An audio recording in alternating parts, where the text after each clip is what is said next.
Subscribe to our channel and press the bell icon. अस्सलाम वालेकुम अज़ीज़ तलबा व तालिबात। सर अब्दुल सत्तार खान इस यूट्यूब चैनल में आप तमाम का इस्तकबाल है। एट्थ मराठी मराठी सुगम भारती इयत्ता 8वीं second unit test second mid term solve exam paper प्रश्नोत्तर स्वाध्याय देखेंगे। ये 10 नंबरात के लिए है। चलिए शुरुआत करते हैं। Second unit test mid term solve exam paper. प्रश्न पहिला आहे, पुढील उतार्याच्या आधारे सूचनानुसार कृती करा। कृती 1 आकलन कृती आहे। आकृती पूर्ण करा। सुंदर पक्षी, चोच, पिसे, पोट, आकार। आदिवासी जमातीतला एक 7-8 वर्षाचा मुलगा होता. त्याला एकदा तहान लागली. तो जंगलातल्या एका डोंगरावर गेला आणि ओंजळीने पाणी पिऊ लागला. पाणी पिता पिता त्याला त्या पाण्यात एक सुंदर पक्ष्याचे प्रतिबिंब पडलेले दिसले. लालसर चोच, निळी मोरपंखी पिसे आणि पोपटी पोट असलेला तो अगदी छोटा चिमणी एवढा पक्षी होता. त्या डोंगराच्या बाजूलाच असलेल्या एका झाडाच्या फांदीवर बसून तो आपली शेपटी हलवत गाणे म्हणत होता. तो मुलगा एक जंगलवासी असला तरी त्याने इतका सुंदर पक्षी यापूर्वी कधी पाहिला नव्हता. त्याला तो इतका आवडला की तो पाणी प्यायचेही विसरला आणि त्याने मान वळवून वर पाहिले आणि नेमका त्याच वेळी तो पक्षी उत्तरेच्या दिशेने उडून गेला. मुलाला तो पक्षी पुन्हा पाहण्याची इच्छा होती. शक्य झाले तर त्याला तो पकडणार होता. त्याच्या मोरपंखी पिसावरून अलगदपणे हात फिरवणार होता. त्याला गोंजारणार होता. कृती 2 आहे, आदिवासी मुलांनी तहान लागल्यावर केलेली कृती.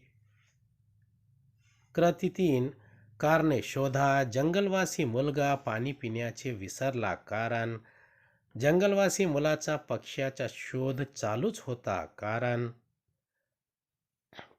पहिली कृतीचं उत्तर आहे सुंदर पक्षी, चोच लालसर, पिसे निळी, मोरपंखी, पोट पोपटी, आकार चिमणी एवढा. दुसऱ्याचे उत्तर आहे आदिवासी मुलाने तहान लागल्यावर केलेली कृती. जंगलातल्या एका डोहापाशी गेला.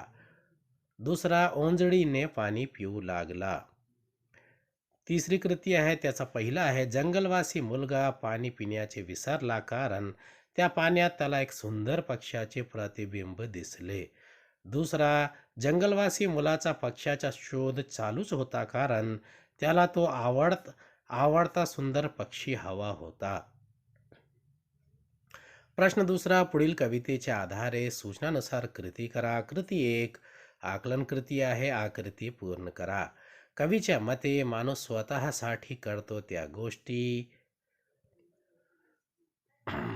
करुणा असू दे सदैव माणसा, करुणा असू दे सदैव माणसा, तुझ्या हृदयात आमची, तुझ्याच हातात आहे रे माणसा, दोरी आमच्या आयुष्याची. घरे मनासारखी बांधशील तू, तुझ्यासाठी राहायला, एक झाड लाव अंगणात, आम्हाला रे विश्रांती घ्यायला. भव्य धरणे उभारशील तू, पाणी तुला वापरायला, ठेव छतावरही थोडे पाणी, आम्हाला रे प्यायला. फुलांची बाग फुलवशील तू, चिमुकल्यांना खेळायला, वृक्षवेलींनी सजव कमानी, आम्हाला रे झुलायला. कर्कश गाणी ऐकशील तू, मनोरंजन करायला, आनंद आमचा जपून ठेव, आम्हाला रे किलबिलायला. प्राण आमचा वाचवशील तू, मनात ठेवून भूतदयेला, नाही तर येतील अश्रू डोळ्यात, आम्हाला रे पहायला. कृती 2 आहे पाखरांनी स्वतःसाठी केलेली मागणी. कृती 3 कारणे शोधा. माणूस भव्य धरणे उभारतो कारण माणूस फुलांची बाग फुलवतो कारण. याचे उत्तर आहे पहिली कृतीचे उत्तर आहे कवीच्या मते माणूस स्वतःसाठी करतो त्या गोष्टी. 1 घरे बांधतो, 2 भव्य धरण उभारतो, 3 फुलांची बाग फुलवतो, 4 मनोरंजनासाठी गाणी ऐकतो. कृती 2 आहे त्याचं उत्तर आहे पाखरांनी स्वतःसाठी केलेली मागणी. याचं उत्तर आहे एक एक झाड अंगणात लावावे. 2 झुलायला वृक्षवेलींची कमान हवी. 3 छतावर थोडे पाणी हवे. 4 किलबिलाटांचा आनंद हवा. कृती 3चं उत्तर आहे पहिला आहे एक माणूस भव्य धरणे उभारतो कारण त्याला वापरायला पाणी हवे असते. 2 माणूस फुलांची बाग फुलवतो कारण त्यात त्याच्या चिमुकल्यांना खेळायला हवे असते. प्रश्न तिसरा आहे व्याकरण कृती आहे पुढील ओळीतील प्रत्येक शब्दांची जात ओळखा. पहिला आहे कर्कश गाणी ऐकशील तू.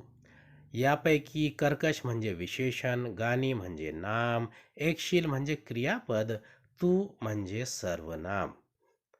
कृती 2 आहे पुढील शब्दांच्या अक्षरापासून 4 अर्थपूर्ण शब्द लिहा.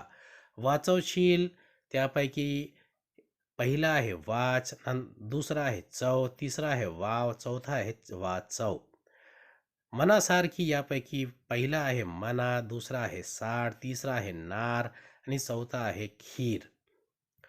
उम्मीद है आपको हमारा वीडियो पसंद आया होगा. अगले वीडियो में दोबारा मुलाकात होगी. खुदा हाफिज़.